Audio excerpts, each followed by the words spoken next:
Ali Berisha.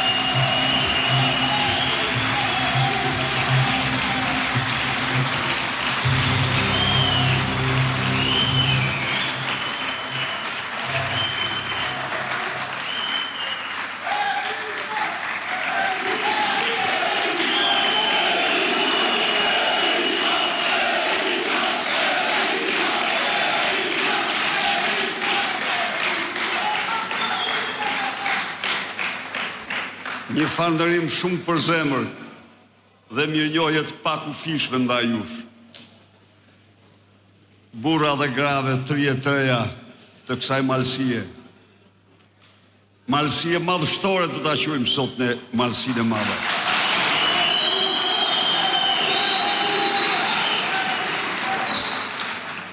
Sepse në fakt Zoti natyra e ka bërë madhështore. Kjo realiteti, cili do që e njeh këtë malësi, mund t'i thotë e madhe, e mirë, po mund t'i thotë dhe madhështore.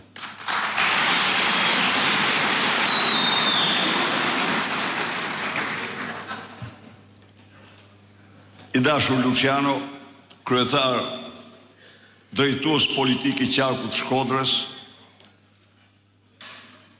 të dashur drejtues të degëve të Partisë Demokratike, të Malësisë Madhe, Shkodrës, Puks, Vaudejs, të dashur deputet dhe kandidat për deputet të këtij qarku,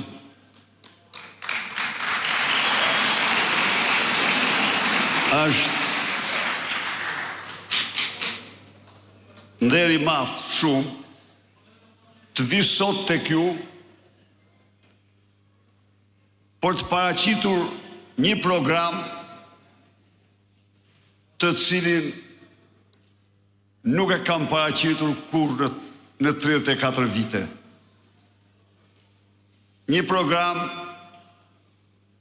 që ne kemi quajtur programin e Shqipërisë madhështore. Pra duket si diçka e stërmadhe, diçka e lartë, por ju garantoj secilin për jush dhe çdo shqiptar që është një program më i miri dhe më reali, më realisti që ka njohur Shqipëria dhe shqiptarët.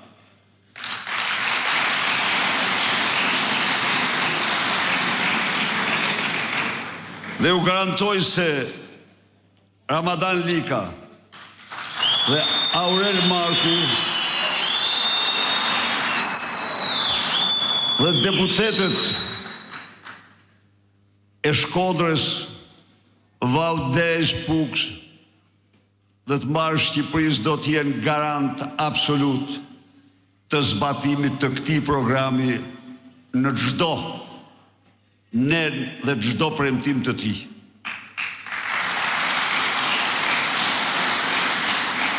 Ky program, miqtë e mi, fillon aty ku fillon jeta, digniteti, respekti, fillon tek familja. Ne do të vendosim në këtë program në pjedestal familjen shqiptare.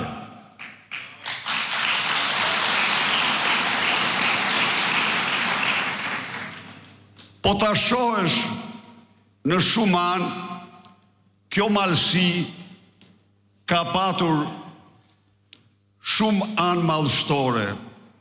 Historinë e saj me shpalljen, me ngritjen e flamurit për herë të parë në trojës shqiptare. Epikën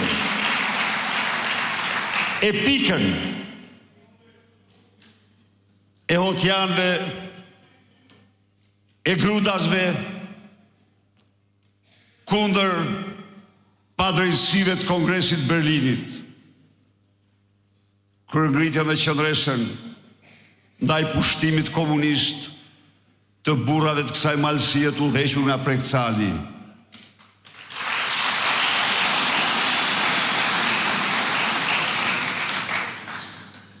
por cili do që don të njohë thellësi këtë malësi dhe lexon, studion për të, do të gjejë se gjëja më madhështore që ka kjo malësi është familja shqiptare, familja saj.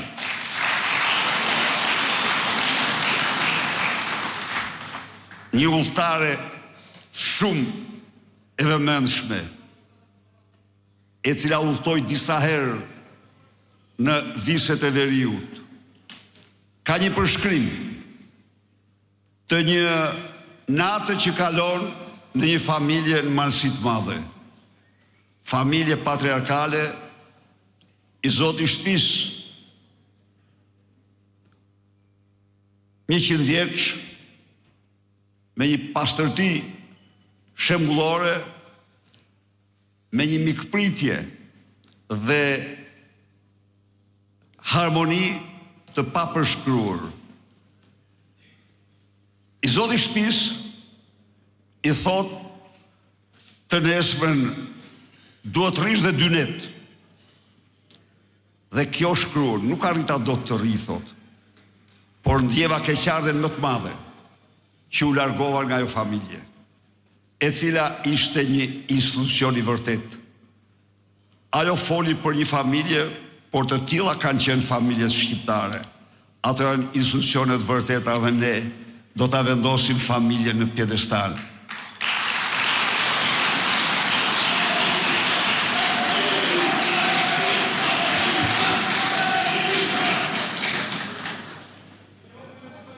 Nuk u ndala rastësisht këtu se një rrym,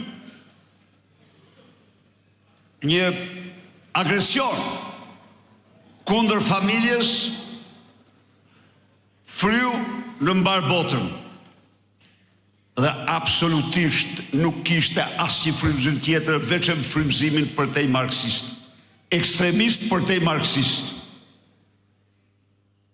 Ne do qëndrojmë dhe ne i konsiderojmë sa toksore, aq dhe hyjnore vlerat familjet dhe vlerat e saj.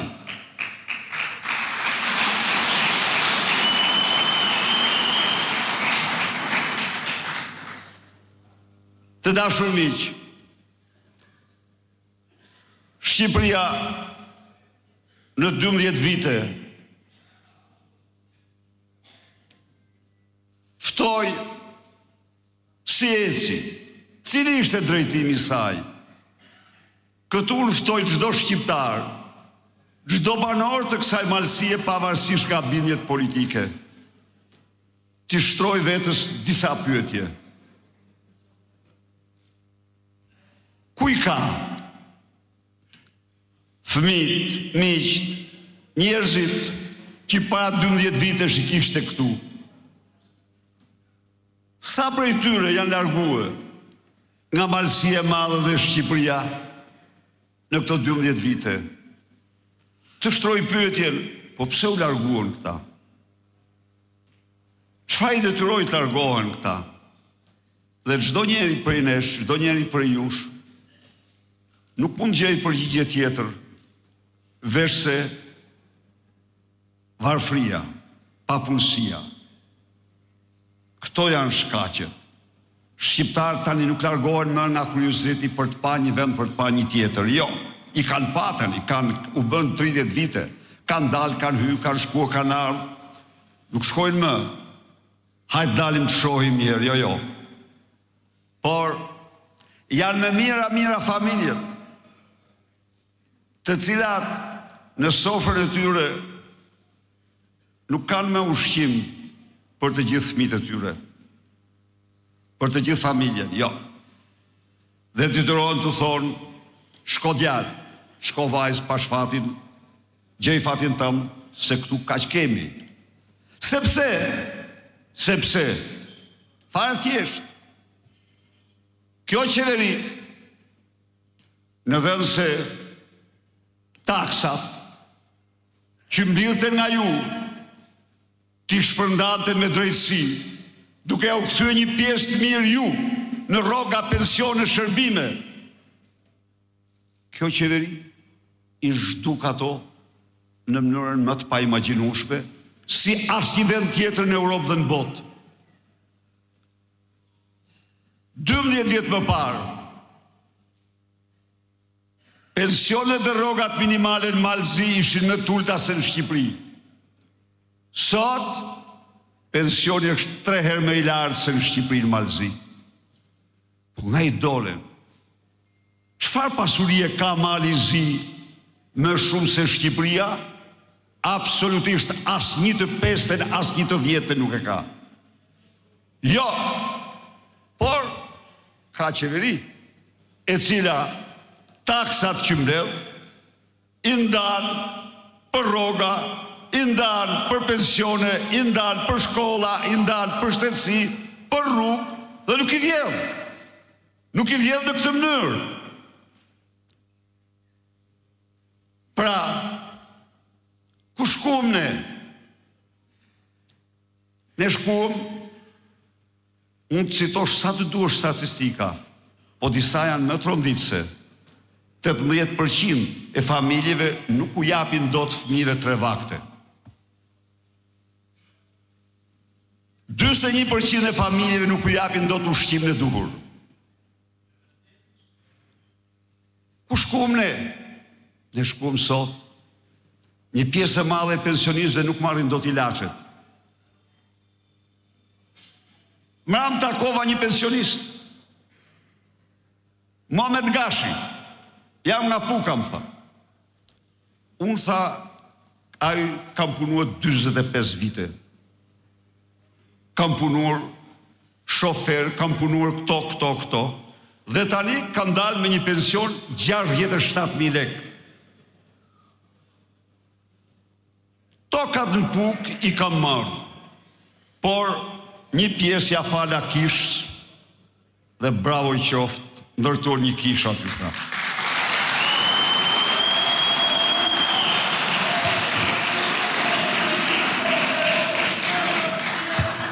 Tokat në Kavaj të bashkëshortës sime nuk kemi marrë.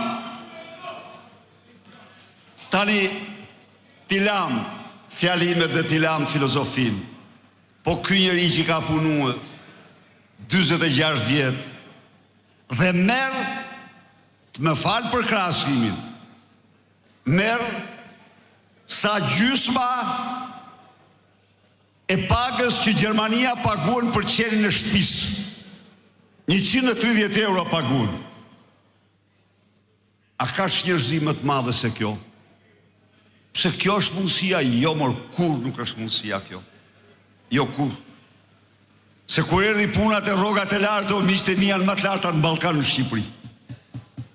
Rrogat e larta janë rrogë më të larta se kudo tjetër, të ministrave, të deputetëve, të gjykatësve, të presidentëve të tjerë.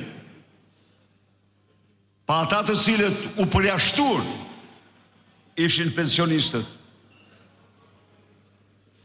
Këtë vit, janar, Edi Rama shtroi në tavolin buxhetin 8 miliard euro. 8 miliard çdo euro takse paguar nga ju. Qeveria nuk prodhon as 100 ar. 8 miliard euro. Dhe kur thot për pensionistët 16 milion. Atër më thoni mua, a ka cinizëm më të madh se ky? A ka shpërfillje më të madhe se kjo? Po çfarë i quhen ti këta njerëz? I konsideron ti njerëz? Dhe kur ne dërguam ligjin për të vendosur minimumin jetik 200 euro, e mbajti në parlament se votoj kur, deklaroj se kjo e zhyt në humnerë Shqipërinë.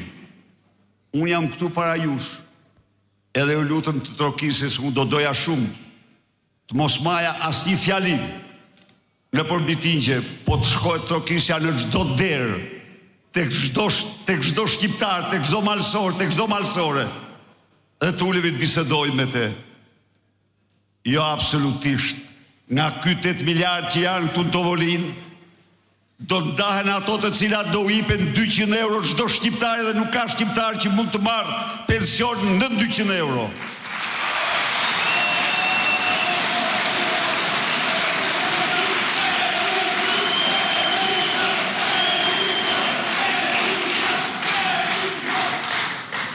Nuk janë shumë, jo absolutisht. Por, ku është problemi? Problemi është se 57% e pensionistëve në Shqipëri marrin një rrogë, marrin një pension nga 67 euro që tha zotëria Mram, maksimumi 172 euro, 168 euro. Pra marrin një pension ndën 200 euro. Jo, të gjithë pa përjashtim, nga vitet e punës, nga çfarë do lloj faktori tjetër, do marrin 200 euro. 200 euro do marrin.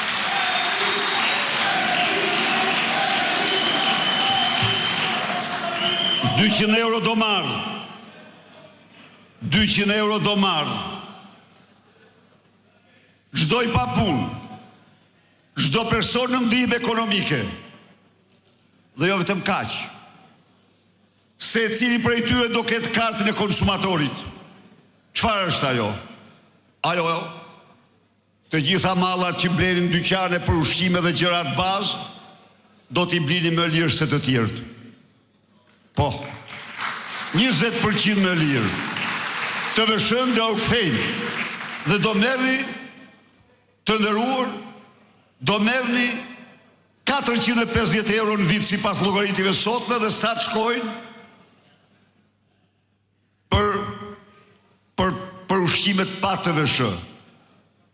Jo vetëm këto. Jo. Ilaçet. E kam thënë dhe e them. Në mënyrë absolute, Shqipëria do ketë listën e rimbursimit të plotë të ilaçeve që ka Republika Italiane.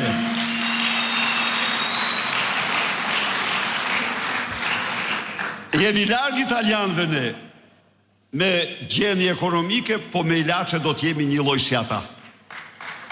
Një lloj si ata. E kemi këtë mundësi. E kemi këtë mundësi. Pa diskutim. Edhe ne do ta bëjmë. Rroga minimale nuk do tjetë ndën 500 euro.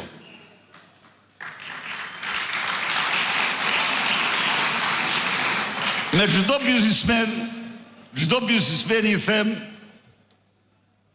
nuk duhet të zemrohesh. Duhet të tregosh mirëkuptim të plot, sepse ne do të ulim taksat dhe barat tjera fiskale dhe të garantoj që do kesh sukses më të madh. Por, ne nuk mund të pranojmë që shqiptarët të trajtohen me një rrogë me të cilën së mbyllin do të muajnë as 15 ditëshin. Jo. Do trajtohen me një rrogë që të mund të përballojnë jetën, kurse ty si biznesmen, ne do të ulim taksat, do të ulim çmimin e energjisë nga 18 lekë në 6 lekë.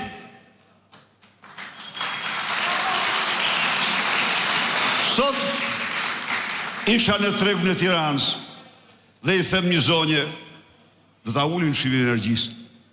6 lekë, a që kemi patur kur ke qenë ti tha. Ju siguroj,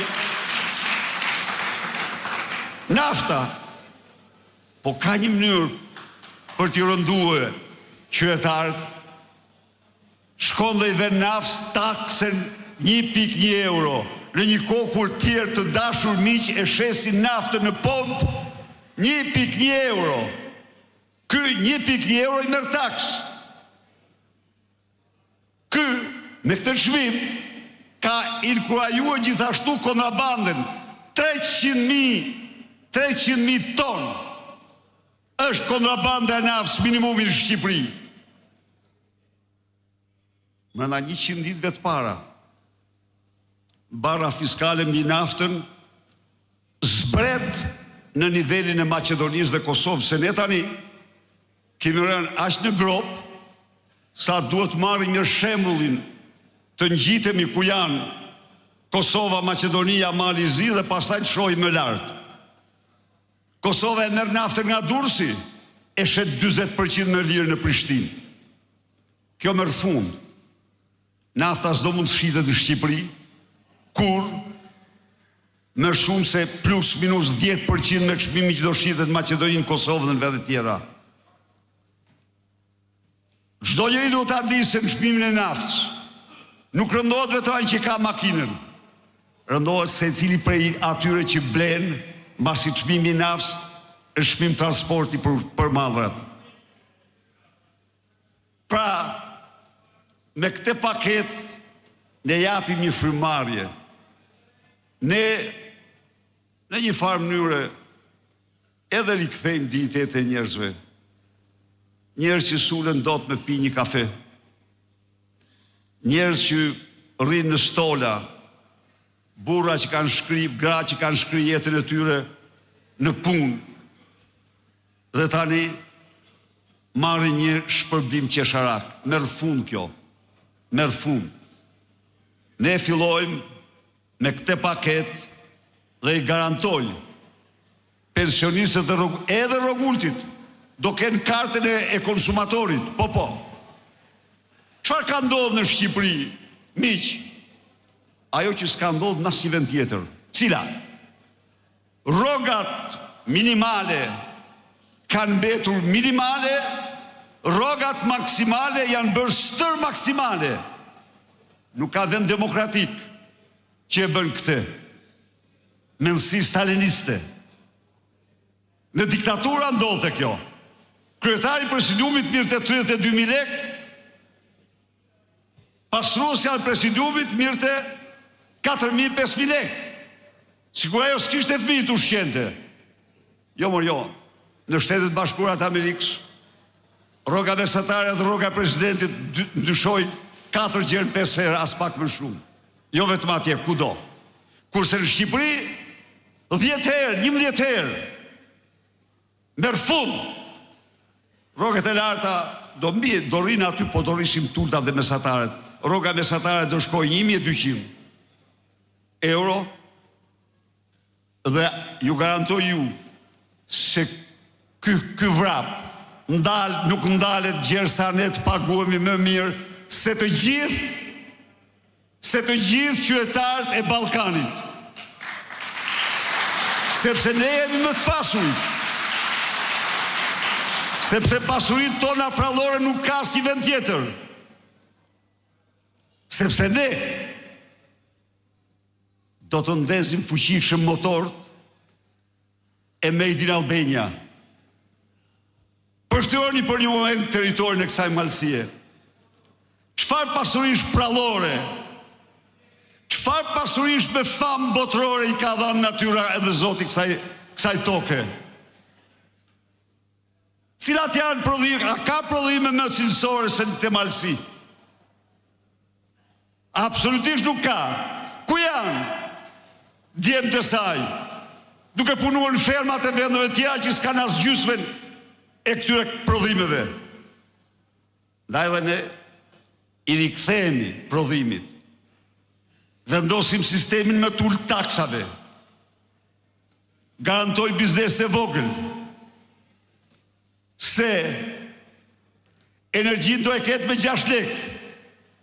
Se fatura ujit do përgjysmohet. Se nuk do guxoj kur toninët,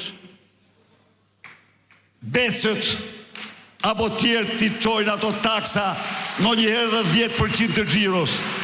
Kufirin të thana nuk do mund të tatojnë biznes e vogël kur më shumë se 1% të xhiros. Shkoj sot në treg, gjej 14 fishur metrin katror të hapësirës publike. A mund të imagjinohet? Më thanë, punojësit, e kemi patur 1.200 lekë, e kemi 15.000 lekë. Aty do shkoj, do ketë ligje. Çfarë bëjnë këta? Merrni pak regjistrat. Shkoni merrni regjistrat e toninit këtu. Të Becit atje. Të zyrave në Tiranë. Absolutisht 30 gjerë 40% të gjithë njerëzve në bordero janë në emigracion dhe këta ndajnë me njëri tjetrin rrogat e tyre. Po! Merrni pak. piramidën e punësimit këtu, e rrogave këtu. Kudo ky hesap. Këta kanë shtruar vjedhjen, për ta sukses është vjedhja. Merr fund kjo. Made in Albania. Malësia ka disa prodhime të cilësisë më të lartë botërore. Flora e kësaj treve jep prodhimet nga më mahnitësit, më cilësoret. Çfarë ndodhi me to, më thoshte përfaqësuesi i eksportit të bimëve aromatike. Urzuan për tokë. 2 gjëra. Euro ra në 35%. Magazinat na japin me qera stratosferike. Tani u vendosën dhe tarifat, sepse eksporti ka qenë cilësor, ishte për Shtetet Bashkuara. Tani u jom këtu për të garantuar ju se ky sektor që është një sektor jashtëzakonisht i rëndësishëm për ekonominë tonë. Shqipëria nga Vërmoshi në Pogon është e tërë mbuluar nga bimë aromatike eterovajore. Dhe ne do t'i vëmë do ta përparsojmë të një lloj si ullirin dhe arrort. Do subvencionojmë fuqishëm këto degë. Do firmosim marrëveshje me Shtetet e Bashkuara, ne nuk do të vëmë asnjë tarif.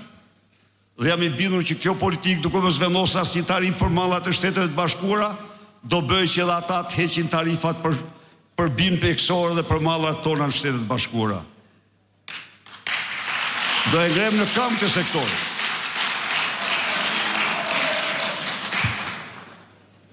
Miqtë e mi,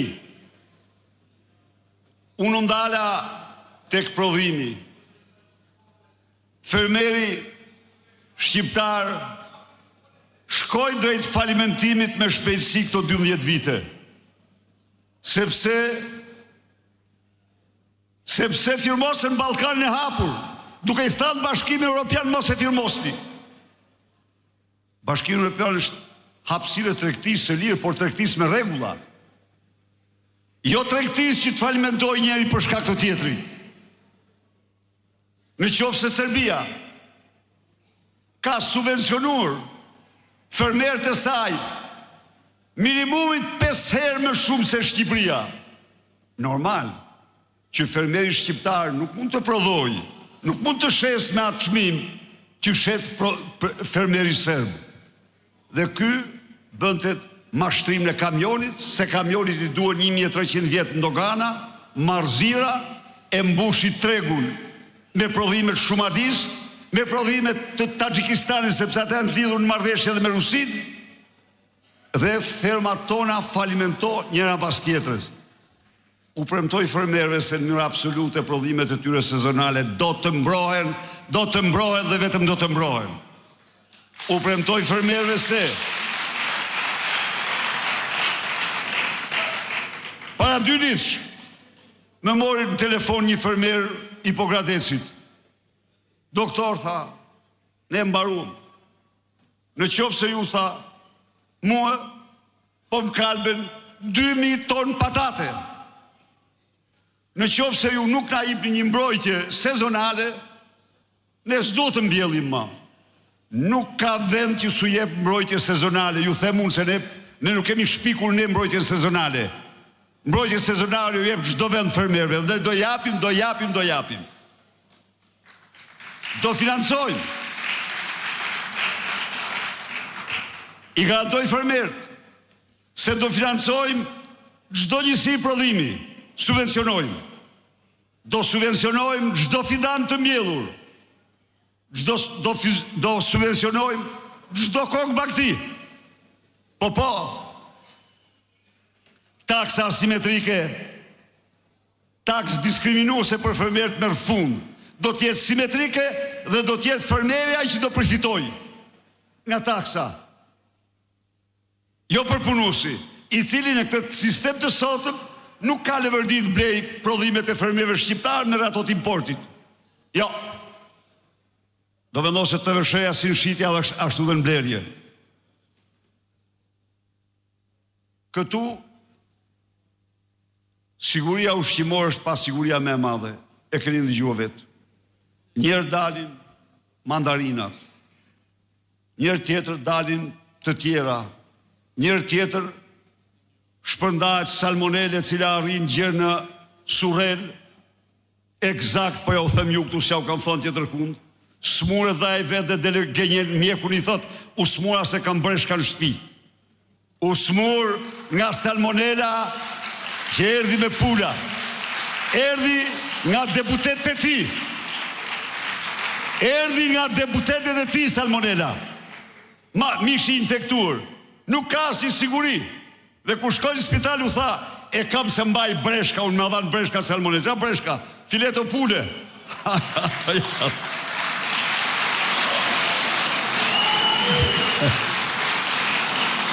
Po vëj, i gënjen të mjek. I gënjen të mjek. Ndaj dhe siguria ushqimore do tjetë çështje e sigurisë kombëtare. Po pëse mund të hynë në Shqipëri insekticide kancerogjenë që janë ndaluar në Europë? Dhe këtë tunë pasaport në Europiane, ja e thot. Pasaport në Europiane me pesticide salmonella. Miqtë e mi, janë bërë dame të mëdha 12 vite. Pastrimi shtëpis, kur mos harroni. Në librat e shenjtë, Zoti thot, pastro shtëpinë që t'hy dhe unë brenda. Ne do e pastrojmë shtëpinë. Ta kanë bërë.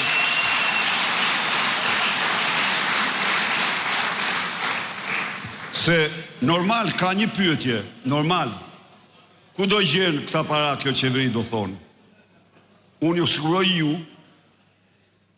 se këto premtime janë me rezervë, ta dini shumë mirë ju, janë me rezervë të plotë, dhe s'mund të devjohet asnjë prej tyre. Por, shtëpia do pastrohet. Nuk do mund të ndodhë ma që të paguën 130 milion euro në djegësin e Tiranës dhe djegësit mos ketë vendos as një tullë në themele. Dhe të paguën ju një njësi punojësish që kanë patur për detyrë vetëm për të mbikëqyrë punimet e djegësit. S'kanë bërë as një raport. Ajo që unë e quaj me të drejtë Lubi Balluku, ajo e dinte që dardhat i hanë Edi Rama dhe nuk mund të raporton të që s'po nërtohet se lekti mirë të Edi Rama. Nuk raporton të do që aty s'po vjet një tullë. Sa janë ato? 130 milion. A e dini sa bëjnë ato me pensione? 812.000 pensione. 812.000 pensione. Po tjetëri, Beketi, një sipërmarrës me një televizion që përpiqej ta mbante të paanshëm. Dhe ky Rahagjoks i fort, do bënte të fortin për të treguar se këtu ligji, kushtetuta e drejta jam unë, e mori e përzuri. E përzuri 110 milion euro gjoba për qytetarët. Jo, do përgjigjen për këto. Shtëpia do pastrohet. Se për ndryshe, ku shkon të para? Do gjinen. Janë shtruë në hotelet më luksoze, në vilat më luksoze, në kontot bankare më të fryrat në offshore dhe në vende tjera. Dora e hekur të ligjit, gërshëra në preft e ligjit, do të pres çdo akt, çdo përpjekje për korrupsion.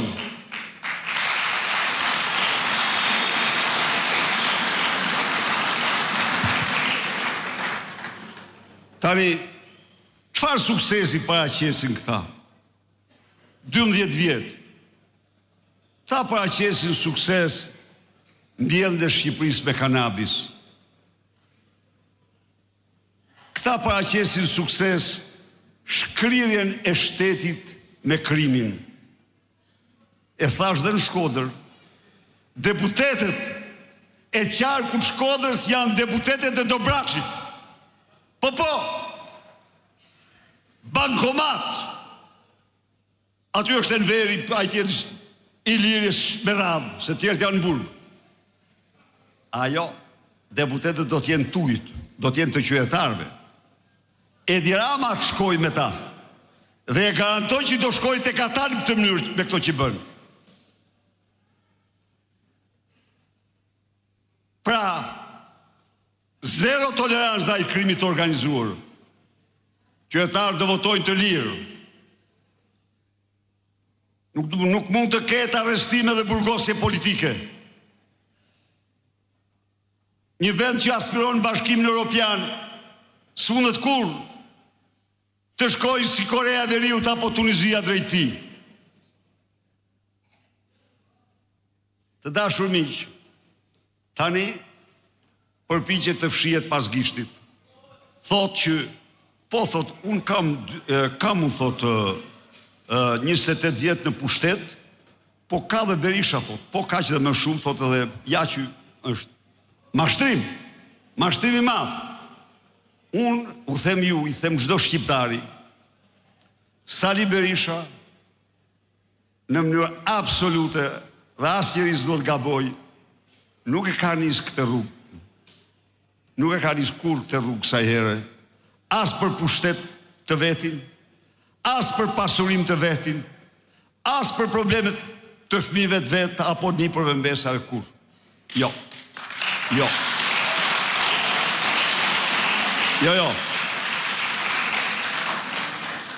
Por e thot diku Shakespeare, e ka shkruar, thot që ndonjëherë thot rrethanat imponoj njerëzve aktet fuqishme, veprimet fuqishme. Unë e nisa këtë mision sepse e pash që donin që Shqipëria t'ishte pa opozit. Por Shqipëria pa opozit ishte natë zezë. Shqipëria pa opozit, apo me opozit të kontrolluar, cili do që mund dyshoj dhe iftoj dhe këta kokajt që janë këtu, që duke di mështesin braven duket. Iftoj, o zotri, një minutë. Jo. Në qoftë se u ka mbetur në gjakun tuaj 1 miligram demokrati, me doni 1 minutë. Se ku do ishte sot opozita, po të ndiqni Idili Rama Barava, e shihni ku përfundoi, se zhdodh me Lulzim Braven, Gili Vili Milit, çdo ditë.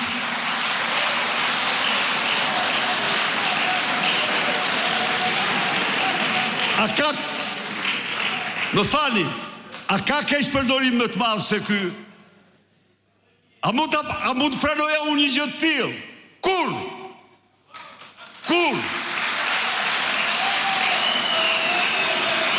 Ndaj dhe ishin rrethanat ato që më imponuan mua të kthehem. Dhe të kthehem me i vendosur se kur të zbatoj këtë program në mënyrë që shqiptarët të jetojnë me dignitet, në mënyrë që rrogat e tyre të rriten, pensionet e tyre të rriten, vendet e punës të krijohet, prodhimi i tyre të jetë krenari kombëtare, Shqipëria të jetë e sigurt drejt Bashkimit Evropian. Rrofshi ju, rrofsh Shqipëria. Faleminderit shumë.